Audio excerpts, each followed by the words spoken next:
Hello दोस्तों, नमस्कार। आशा करते हैं आप स्वस्थ होंगे। आर्य सफलता सीरीज 2023 मुलान एकेडमी ने लॉन्च कर दी है। अपनी तैयारी की परख करने के लिए आपको एक बेहतरीन टेस्ट सीरीज की आवश्यकता है।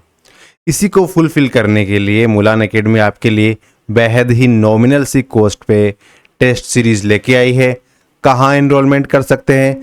तो प्ले स्टोर पे मुलान एकेडमी एप्लीकेशन होगा, वहाँ जाके आपको आर्य सफलता सीरीज 2023 में एनरोल करना है। लगभग 250 रुपये के आसपास की टेस्ट सीरीज, इसमें 10 फुल लेंथ टेस्ट मिल जाएंगे, 1500 करंट अफेयर वन लाइनर मिल जाएंगे।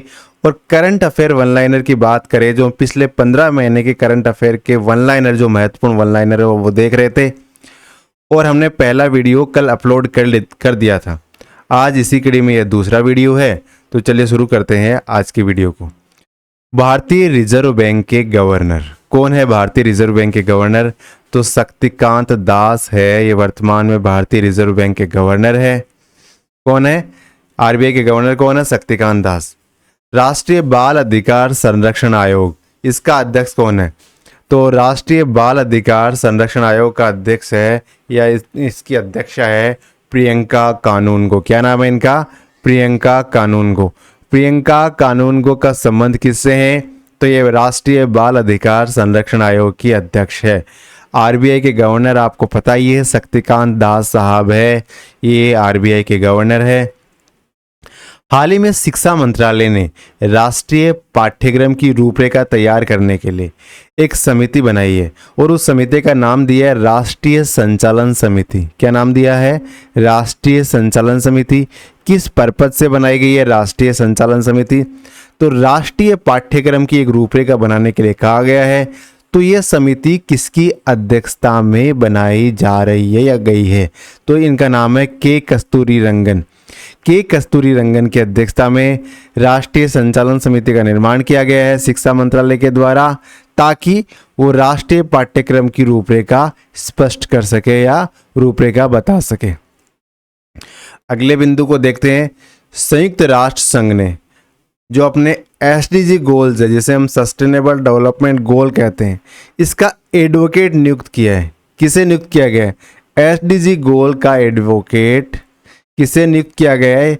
यूनाइटेड नेशन ऑर्गेनाइजेशन के द्वारा। तो ये नोबेल पुरस्कार के विजेता है कैलाश सत्यार्थी, जिनका संबंध भारत से है, जिनको मलाला यूसुफजई के साथ में नोबेल पुरस्कार से, शांति के नोबेल पुरस्कार से सम्मानित किया गया था 2014 में। इनको एसडीजी गोल्स का एडवोकेट बनाया है। ठीक है, तो एक बार फिर से देखते हैं। एसडीजी गोल का एडवोकेट कैलाश सत्यार्थी। कस्तूरी रंगन को अध्यक्ष बनाया गया है राष्ट्रीय संचालन समिति का, जो देखेगी राष्ट्रीय पाठ्यक्रम की रूपरेखा। प्रियंका कानूनगो जी है वर्तमान में बाल अधिकार संरक्षण आयोग के अध्यक्ष, और आरबीआई के गवर्नर आपको पता ही है शक्तिकांत दास साहब है। अगले बिंदु पे चलते हैं। राष्ट्रीय महिला आयोग, अध्यक्ष कौन है राष्ट्रीय महिला आयोग की? तो रेखा शर्मा। क्या नाम है इनका? रेखा शर्मा है, ये राष्ट्रीय महिला आयोग की अध्यक्ष है। क्या नाम है? रेखा शर्मा। ठीक है। राष्ट्रीय महिला आयोग का गठन कब हुआ? यह भी एक बिंदु है। तो 1992 में, यानी 1992 में राष्ट्रीय महिला आयोग का गठन हुआ था। राष्ट्रीय मानवाधिकार आयोग के अध्यक्ष कौन है? तो राष्ट्रीय मानवाधिकार आयोग के अध्यक्ष मिश्रा जी, अरुण कुमार मिश्रा है, ये राष्ट्रीय मानवाधिकार आयोग के अध्यक्ष है। किसके अध्यक्ष है? राष्ट्रीय मानवाधिकार आयोग के अध्यक्ष अरुण कुमार मिश्रा। भारत के नए मुख्य सूचना आयुक्त कौन है? तो भारत के नए मुख्य सूचना आयुक्त है यशवर्धन कुमार सिन्हा। कौन है? जिसे हम CIC कह सकते हैं, चीफ इंफॉर्मेशन कमिश्नर कह सकते हैं। यशवर्धन कुमार सिन्हा साहब है, ये भारत के नए मुख्य सूचना आयुक्त है। भारत के मुख्य सूचना आयुक्त यशवर्धन कुमार सिन्हा। देश के वर्तमान राष्ट्रीय सुरक्षा सलाहकार, ये काफ़ी प्रसिद्ध है, अक्सर चर्चा में रहते हैं, सुर्खियों में रहते हैं। इनका नाम है अजीत डोभाल। तो राष्ट्रीय सुरक्षा सलाहकार कौन है? अजीत डोभाल है, वो वर्तमान में राष्ट्रीय सुरक्षा सलाहकार है। देश के पहले लोकपाल कौन बने थे? तो प्रदीप कुमार मोहंती। कौन बने थे? प्रदीप कुमार मोहंती है, इनको देश का पहला लोकपाल बनाया गया था। लोकपाल का ध्येय वाक्य क्या है? माग्रत है कस्म वेदनम है। क्या नाम है इनका ध्येय वाक्य लोकपाल का? माग्रत है कस्मविद नमः। लोकपाल विधेयक बताइए आपको कब पारित हुआ? तो 2013 में लोकपाल विधेयक को पारित किया गया था। कब? 2013 का साल था। अन्ना हजारे जी ने आंदोलन किया था और उन्हीं के मतलब प्रयासों के स्वरूप लोकपाल विधेयक अस्तित्व में आया था। तो देश के पहले लोकपाल बने थे प्रदीप कुमार मोहंती। वर्तमान में राष्ट्रीय सुरक्षा सलाहकार अजीत डोभाल है। मुख्य सूचना आयुक्त है जो जिन्हें हम CIC कहते हैं यशवर्धन है। राष्ट्रीय मानवाधिकार आयोग के अध्यक्ष अरुण कुमार मिश्रा है और राष्ट्रीय महिला आयोग की अध्यक्षा है वो रेखा शर्मा है। ठीक है, ये महत्वपूर्ण व्यक्तित्व हम देख रहे हैं, हमारे सिलेबस में स्पष्ट लिख रखा है।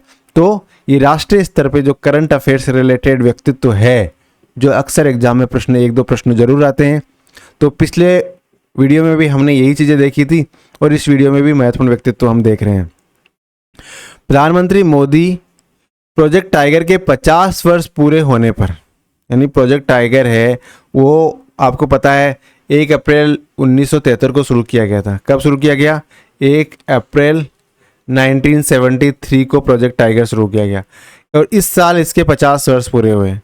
तो मोदी साहब ने कर्नाटक का जो मैसूर विश्वविद्यालय है ना, कौन सा विश्वविद्यालय? मैसूर विश्वविद्यालय, इसमें एक इंटरनेशनल बिग कैट अलायंस का शुभारंभ किया। तो इंटरनेशनल बिग कैट अलायंस का शुभारंभ मोदी साहब के द्वारा किया गया, मैसूर विश्वविद्यालय कर्नाटक में किया गया। ठीक है, और प्रोजेक्ट टाइगर के 50 वर्ष पूरे होने के उपलक्ष्य में किया गया। ठीक है, international big cat alliance, Mysore विश्वविद्यालय कर्नाटक, मोदी साहब द्वारा उद्घाटन। देश में बाघों की कुल संख्या कितनी है? जो लेटेस्ट रिपोर्ट है उसके अनुसार 3167 वर्तमान में बाघ है। कितने हैं? 3167, लगभग 3100 से भी ज़्यादा बाघ हो गए। प्रोजेक्ट टाइगर की शुरुआत कब हुई थी? 1 अप्रैल 1973 को प्रोजेक्ट टाइगर की शुरुआत हुई थी। इसके बारे में चर्चा कर ली है। देश की पहली सौर ऊर्जा संचालित पर्यटक नाव, सौर ऊर्जा से संचालित होने वाली नाव है और पर्यटकों के लिए नाव चलाई गई है और ये पूरे भारतवर्ष की इस प्रकार की पहली नाव है। तो कौन से राज्य से संबंधित है? तो ये है अपने केरल राज्य में चलाई गई है। तो देश की पहली सौर ऊर्जा से संचालित पर्यटक नाव है वो केरल राज्य में संचालित की गई है। कहाँ से? केरल राज्य से। India justice report, India justice report top पे कौन है? तो हमारे जो साउदर्न स्टेट है ना वो टॉप पे है। पहले नंबर पे कौन है? इसमें कर्नाटक है। इंडिया जस्टिस रिपोर्ट में इंडिया जस्टिस रिपोर्ट 2023 टॉप पे कर्नाटक है। हाल ही में काजीरंगा राष्ट्रीय उद्यान, काजीरंगा राष्ट्रीय उद्यान कहाँ पे? तो काजीरंगा राष्ट्रीय उद्यान है आसाम में। कहाँ पे है काजीरंगा राष्ट्रीय उद्यान? आसाम में है। और यहाँ पे एक उत्सव मनाया गया। कौन सा उत्सव मनाया गया? गज उत्सव। गज यानी क्या होता है? हाथी। तो हाथी उत्सव कह दो, गज उत्सव कह दो। कहाँ मनाया गया हाल ही में? तो काजीरंगा राष्ट्रीय उद्यान में गज उत्सव का आयोजन किया गया। अब बिंदु यही है कि काजीरंगा राष्ट्रीय उद्यान कहाँ पे है? तो सबको विदित है, 100 में से 99% लोगों को पता होगा कि काजीरंगा राष्ट्रीय उद्यान है वो असम में है। देश का पहला राज्य जो 100% विद्युतीकृत रेलवे नेटवर्क वाला राज्य बन गया, यानी जितने भी रेलवे स्टेशन है वहाँ पे विद्युतीकृत मतलब उन रेलवे नेटवर्क को विद्युतीकृत कर दिया गया है और इस प्रकार करने वाला यह देश का पहला राज्य बन गया है। तो ये अपना पड़ोसी राज्य कौन सा है? हरियाणा। नंबर 1 हरियाणा है। खेलों में तो हरियाणा था ही नंबर 1। अब इसके बाद में जो रेलवे नेटवर्क है उसको विद्युतीकृत करने में भी ये नंबर 1 हो गया है। 100% विद्युतीकृत हरियाणा राज्य के द्वारा कर दिया गया है। तो प्रोजेक्ट टाइगर के 50 वर्ष पूरे होने पे कर्नाटक का जो मैसूर विश्वविद्यालय उसमें इंटरनेशनल बिग कैट अलायंस का उद्घाटन मोदी साहब के द्वारा किया गया। देश में बाघों की संख्या 3167 है। प्रोजेक्ट टाइगर 1 अप्रैल 1973 को शुरू किया गया। पहली सौर ऊर्जा संचालित पर्यटक नाव केरल में चालू की गई है, शुरू की गई है। इंडिया जस्टिस रिपोर्ट में टॉप पे कर्नाटक है। काजीरंगा राष्ट्रीय उद्यान में गज उत्सव का आयोजन किया गया और 100% विद्युतीकृत रेलवे नेटवर्क वाला राज्य हरियाणा हो गया। आगे चलते हैं। नेशनल लॉजिस्टिक पोर्टल मरीन, इसका शुभारंभ जिसका नाम है सागर सेतु, कौन से मंत्रालय का ऐप है या पोर्टल है?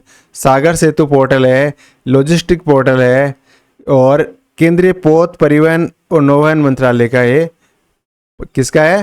केंद्रीय पतन पोत और परिवहन मंत्रालय का ये एप्लीकेशन है।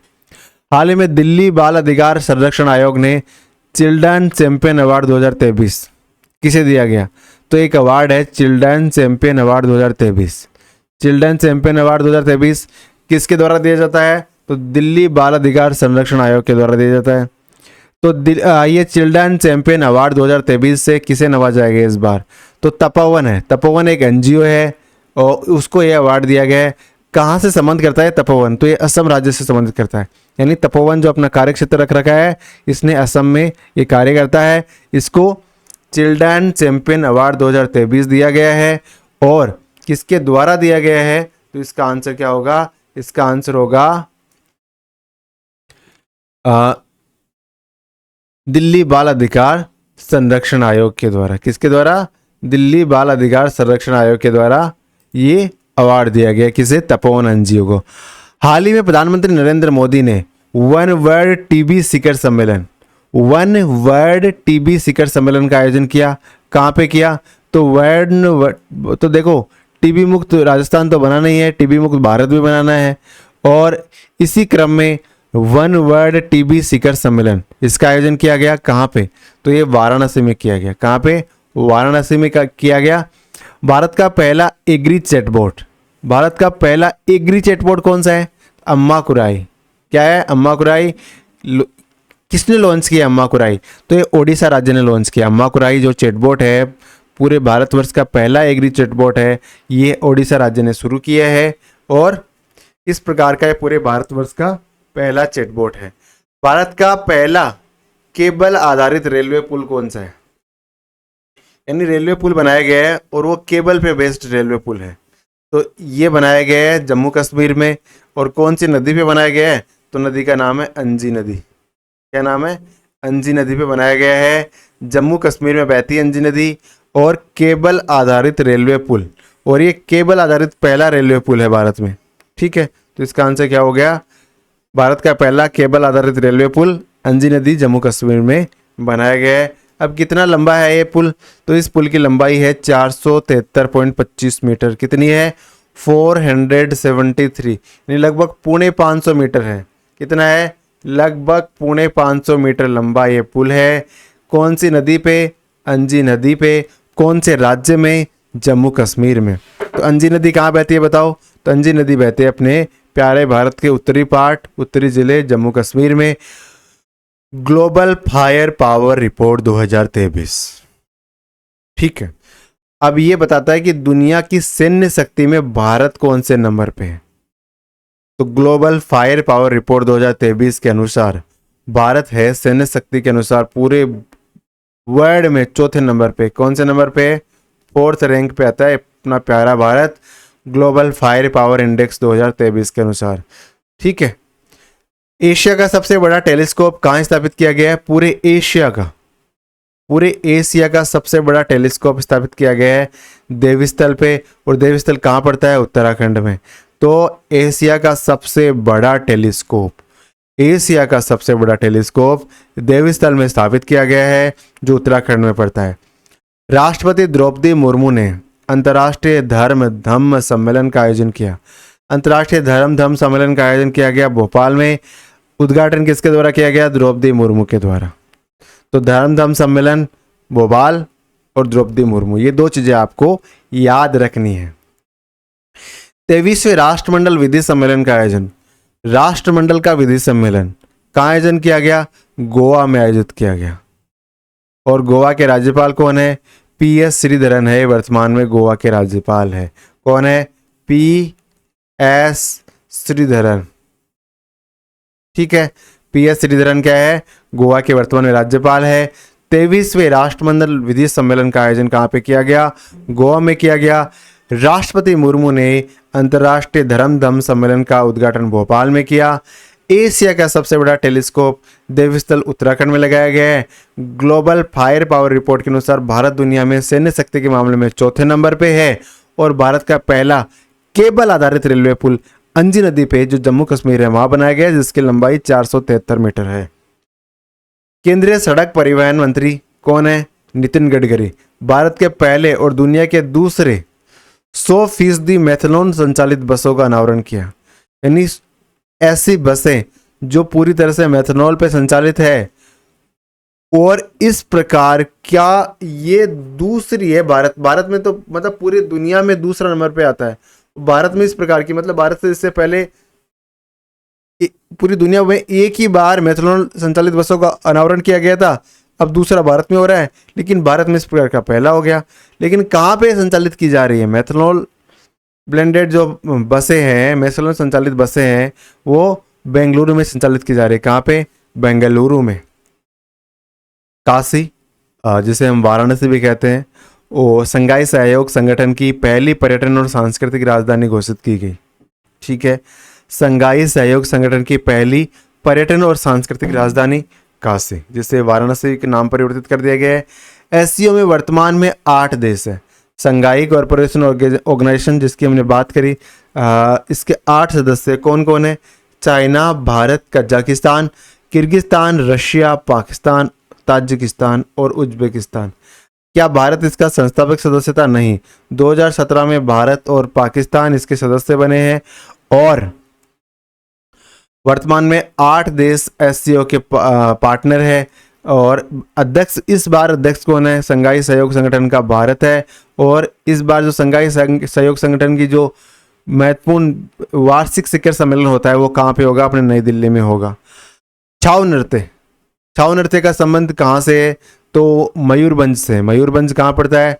ओडिशा में एक जिला है मयूरभंज, वहाँ छाऊ नृत्य है, वहाँ छाऊ नृत्य स्पेशली किया जाता है। और इस छाऊ नृत्य को यूनेस्को की हेरिटेज सूची में रखा गया है। ठीक है, तो यूनेस्को की हेरिटेज सूची में किसे रखा गया है? छाऊ नृत्य को। और मयूरभंज जिले से संबंध करता है और मयूरभंज कहाँ पड़ता है? ओडिशा में। टाइम पत्रिका द्वारा दुनिया के 50 महानतम स्थलों की सूची में भारत के मयूरभंज, टाइम पत्रिका ने भी महानतम स्थल आइडेंटिफाई किए। दुनिया के 50, टाइम पत्रिका ने क्या किया? दुनिया के 50 महानतम स्थलों को देखा। अब इसमें भारत के 2 स्थल आए, कौन कौन से? एक तो मयूरभंज, मयूरभंज ओडिशा वाला, एक आया लद्दाख।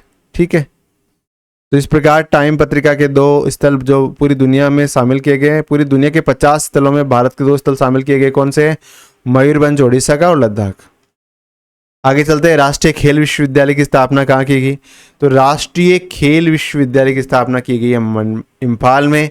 कहाँ पे? इम्फाल। इम्फाल कहाँ पे? मणिपुर में।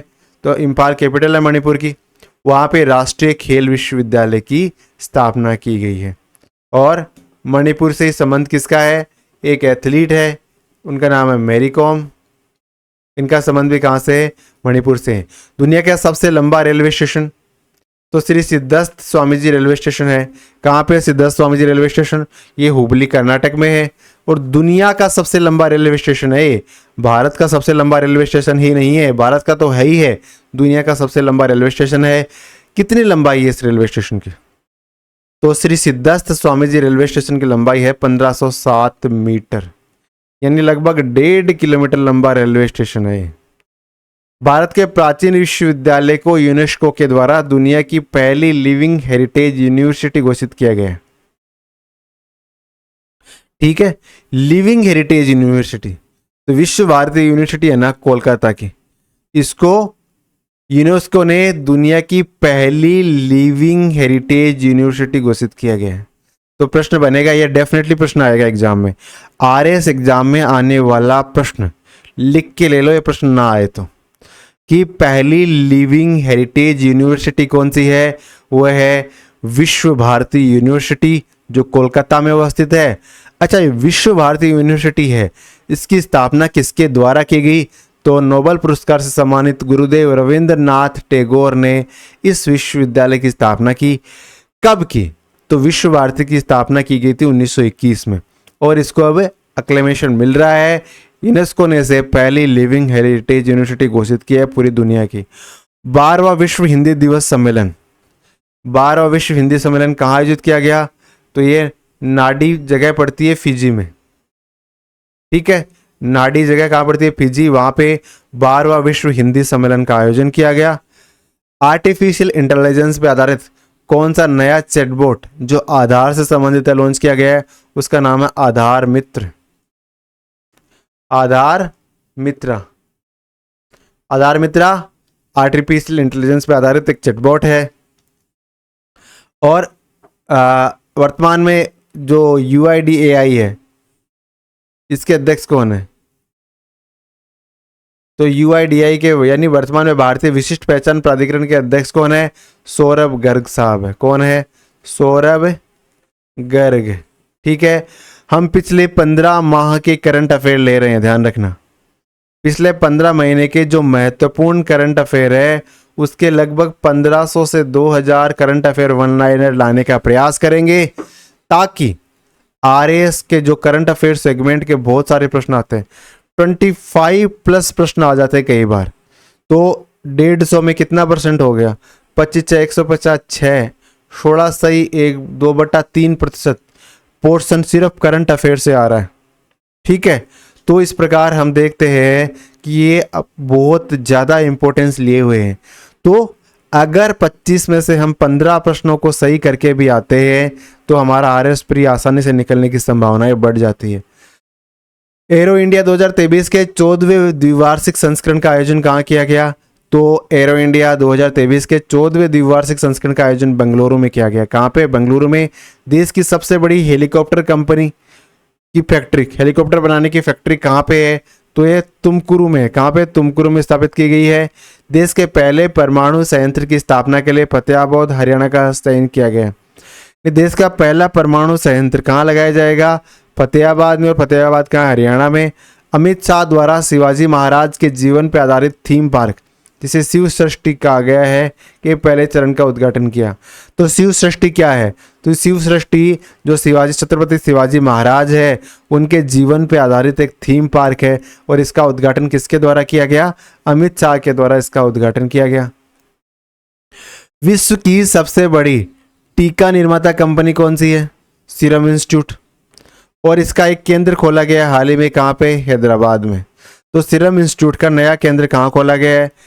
हैदराबाद में खोला गया है। और पूरी दुनिया की टीका बनाने की सबसे बड़ी कंपनी है ये सीरम इंस्टीट्यूट।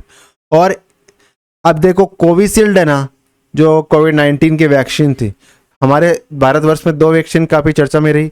एक तो भारत बायोटेक की जो कोवैक्सीन, और एक सीरम इंस्टीट्यूट की कोविशील्ड। तो कोविशील्ड किसने बनाई? कोविशील्ड सीरम इंस्टीट्यूट ने बनाई है। विश्व आर्द्र भूमि दिवस कब मनाया जाता है? विश्व आर्द्र भूमि दिवस मनाया जाता है 2 फरवरी को। कब मनाया जाता है? 2 फरवरी को विश्व आर्द्र भूमि दिवस मनाया जाता है। सबसे ज्यादा रामसर साइट कौन से राज्य में है? तो तमिलनाडु में। सबसे ज्यादा रामसर साइट कहाँ पे है? तमिलनाडु में। राजस्थान में 2 रामसर साइट है।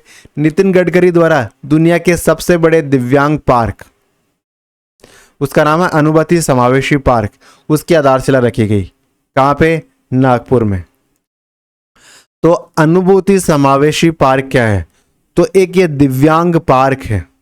कहाँ पे है? नागपुर में है। और इसका उद्घाटन किसके द्वारा किया गया? तो इसका उद्घाटन नितिन गडकरी के द्वारा किया गया। कौन सा पार्क है? अनुभूति समावेशी पार्क।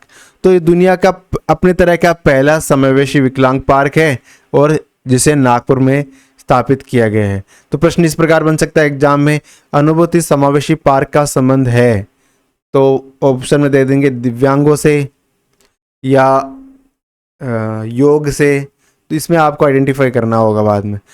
प्रधानमंत्री द्वारा बेंगलोर अंतर्राष्ट्रीय प्रदर्शनी केंद्र में इंडोर सोलर कुकिंग सिस्टम का लोकार्पण किया गया। इंडोर कुकिंग सिस्टम का लोकार्पण प्रधानमंत्री के द्वारा किया गया। ये समय और ऊर्जा दोनों की बचत करने में सहायक है। ठीक है, प्रधानमंत्री ने 20% एथेनॉल, यानी 20% एथेनॉल ब्लेंडेड पेट्रोल का भी लॉन्च किया। इसी समय देश में लिथियम की खोज, यानी हाल ही में लिथियम की बड़ी भारी मात्रा में खोज हुई है। यूरेनियम की खोज कहाँ पे हुई है? तो रोहिल कहाँ पड़ता है? अपने सीकर में। और लिथियम की खोज हुई है जम्मू कश्मीर में। और देश का सबसे बड़ा लिथियम का भंडार माना जा रहा है। लिथियम आयरन बैटरी होती है जो सोलर प्लांट में या फिर जो हमारे मोबाइल होते हैं, ये काफ़ी हल्का होता है लिथियम, जिससे क्या होता है, जो इंस्ट्रूमेंट बनते हैं उनका वजन बढ़ता नहीं है और उनकी साइज छोटी रहने में मदद करता है। तो लिथियम को हमें इंपोर्ट ही करना पड़ता था, लेकिन अब हमारे पास बहुत बड़े बड़े भंडार आइडेंटिफाई हो रहे हैं। तो हमारी जो आयात पर निर्भरता थी वो धीरे धीरे कम होने वाली है। भारत के द्वारा अंटार्कटिका में एक नया स्टेशन स्थापित किया गया है और ये अंटार्कटिका में भारत का चौथा स्टेशन होगा और इसका नाम क्या दिया गया है? मैत्री 2। तो प्रश्न आए मैत्री 2 का संबंध किससे है? तो भारत का अंटार्कटिका में एक स्टेशन स्थापित किया गया, उसका नाम है मैत्री 2। देश की पहली फ्रोजन लेक मैराथन, यानी जमी हुई झील है, वहां पे मैराथन का आयोजन किया गया। और कहाँ पे किया गया ये? तो पेगोंग झील है, कहाँ पे? लद्दाख में, यहाँ पे इसका आयोजन किया गया। तो देश की पहली फ्रोजन लेक मैराथन लद्दाख की पोगोंग त्सो झील है। पेगोंग त्सो झील कह सकते हैं, पेगोंग झील कह सकते हैं। इसमें फ्रोजन लेक मैराथन का आयोजन किया गया। इंडियन इंस्टीट्यूशनल रैंकिंग फ्रेमवर्क में IIRF रैंकिंग 2023 में भारत का टॉप का जो MBA इंस्टीट्यूट कौन सा है? ये सबसे बढ़िया MBA इंस्टीट्यूट किसे माना है? Indian institute of ranking framework ने। तो जो IIM अहमदाबाद है, अहमदाबाद का IIM है, इसको माना गया है टॉप का MBA इंस्टीट्यूट। आगे चलते हैं। लद्दाख का पहला जैव विविधता विरासत स्थल, लद्दाख का पहला जैव विविधता विरासत स्थल कौन सा है? यायात्सो झील। क्या नाम है इसका? यायात्सो झील है। ये लद्दाख की पहली जैव विविधता विरासत स्थल घोषित की गई है, ये ध्यान रखना है। यायात्सो झील कहाँ पे है? तो इसका उत्तर होगा लद्दाख में। ऑप्शन आ जाएगी सिक्किम, अरुणाचल और भूटान और लद्दाख। तो आपका उत्तर क्या होगा? यायात्सो झील लद्दाख में है। लद्दाख का पहला जैव विविधता विरासत स्थल है। अवैध खनन पर अंकुश लगाने के लिए एक मोबाइल ऐप बनाया गया है और उसमें ऐप का नाम दिया गया है खनन प्रहरी। खनन प्रहरी क्यों लाया गया है? ताकि जो अवैध खनन होता है उस अवैध खनन को रोका जा सके। देश का पहला समुद्री स्थानिक योजना ढांचा कहाँ स्थापित किया गया है? तो जिसे हम MSPF भी कह सकते हैं। देश का पहला समुद्री स्थानिक योजना ढांचा पुदुचेरी में स्थापित किया गया है। इसमें भारत की मदद कौन सा देश करेगा? तो नॉर्वे इसमें भारत की मदद करेगा। केंद्र सरकार ने राष्ट्रपति भवन स्थित मुगल गार्डन, यानी राष्ट्रपति भवन के अंदर एक गार्डन है, उसका नाम था मुगल गार्डन। अब उस मुगल गार्डन को नाम चेंज करके क्या कर दिया गया है? अमृत उद्यान। क्या कर दिया गया है? अमृत उद्यान। यानी मुगल गार्डन खत्म, अमृत उद्यान शुरू। 108वीं राष्ट्रीय विज्ञान कांग्रेस का आयोजन कहाँ किया गया? तो 108वीं राष्ट्रीय विज्ञान कांग्रेस का आयोजन किया गया नागपुर में।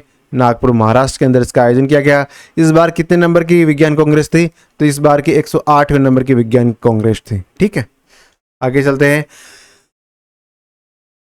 सॉरी, 17वां प्रवासी भारतीय दिवस सम्मेलन। प्रवासी भारतीय दिवस सम्मेलन कहाँ आयोजित किया गया? तो इस बार देखो 17 नंबर का प्रवासी सम्मेलन था। कितने नंबर का? 17 नंबर का आयोजन किया गया इंदौर में। देश का पहला कर्क रेखा विज्ञान पार्क कहाँ स्थापित किया गया? तो कर्क रेखा देखो गुजरात से भी गुजरती है, तो कर्क रेखा विज्ञान पार्क का स्थापित किया गया गुजरात में। देश का पहला कर्क रेखा विज्ञान पार्क स्थापित किया गुजरात में। केंद्र सरकार ने सुन्नी बांध जल विद्युत परियोजना ये कहाँ स्थापित की है? तो सुन्नी बांध जल विद्युत परियोजना का संबंध हिमाचल प्रदेश से है। कौन सी नदी पे है सुन्नी बांध? तो देखो, अगर आप हिमाचल से मंडी से करसोग जाते हो तो उसी रूट पे आपको मिलेगा सुन्नी तत्तापानी। तो सुन्नी में एक जल विद्युत परियोजना स्थापित की जा रही है और उसका नाम है सुन्नी बांध जल विद्युत परियोजना। और कौन सी नदी पे है? तो सतलुज नदी पे। किस नदी पे? सतलुज नदी पे। और कितने मेगावाट का होगा? ये 382 मेगावाट का होगा। कितने मेगावाट का? 382 मेगावाट का ये होने वाला है। देश के सबसे गहरे भूमिगत मेट्रो स्टेशन कौन सा है? सबसे गहरा, यानी अब तक का सबसे ऊंडा रेलवे स्टेशन है, मेट्रो स्टेशन है, कौन सा है? ये पुणे महाराष्ट्र का है। जैन समाज का पवित्र तीर्थ स्थल कौन सा है? समेत शिखर जी। कहाँ पे है समेत शिखर जी? तो समेत शिखर जी झारखंड में है। जैन धर्म के 23वें तीर्थंकर पार्श्वनाथ थे, 24वें भगवान महावीर थे। तो इस प्रकार हमने जो आर्य सफलता सीरीज का विजय बहु मंत्र सीरीज है, जिसमें हम करंट अफेयर के महत्वपूर्ण वन लाइनर देखेंगे, सुजस के पॉइंटर देखेंगे, साथ ही इकोनॉमिक सर्वे के पॉइंटर देखेंगे, जो आपके करंट अफेयर सेगमेंट को मजबूत करने में मदद करेंगे। बहुत ही कम समय में बहुत ही कम शब्दों का प्रयोग करते हुए सही कंटेंट आपके पास पहुंचाने का प्रयास रहेगा, क्योंकि अगर मैं आपको 5 पॉइंट बताता हूँ, 5 बातें बताता हूँ और आपका आधा घंटा खत्म कर देता हूँ, तो ये आपके समय के साथ नाइंसाफी होगी, क्योंकि आपका मूल्यवान समय है। सफलता उसी को मिलेगी जो स्मार्टली खेलेगा। स्मार्टली खेलता है वही जीतता है। धोनी जैसा माइंड होगा तभी जीतेगा। चाहे आपकी टीम ने 110 रन बना के दिए हैं, इसके बावजूद उनको डिफेंड करने की जो कैपेसिटी थी वो धोनी के पास थी, क्योंकि उनके पास गेम प्लान था। तो आपके पास भी अपनी आर्य सफलता सीरीज को पास आउट करने का गेम प्लान होना चाहिए। बाकी मुलान एकेडमी ने आपके लिए आर्य सफलता सीरीज लॉन्च की है। अगर इनरोल नहीं किया तो जरूर कर ले।